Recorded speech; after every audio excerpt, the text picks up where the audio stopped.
గురుగారు ఈ మధ్య కాలంలో సోషల్ మీడియాలో కానీ మనం కొన్ని వీడియోస్ చూసుకుంటే సాయిబాబా తను ఒక ఫకీరు ముస్లిము ఆ ఆలయం మనకొద్దు అని అంటున్నారు.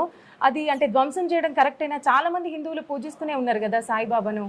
నువ్వు ఒక వస్తువు తెలియక వాడుతున్నావు అనుకో. ఫర్ ఎగ్జాంపుల్ 3 ఏళ్ల వయసు నుంచి ఐస్ క్రీమ్ తిన్నాను నేను. ఆల్మోస్ట్ 30 వచ్చే వరకు తిన్నాను, 34 వచ్చే వరకు. తర్వాత ఒక పేపర్ చదివాను నేను, ఐస్ క్రీమ్ దేంతో తయారు చేస్తారని.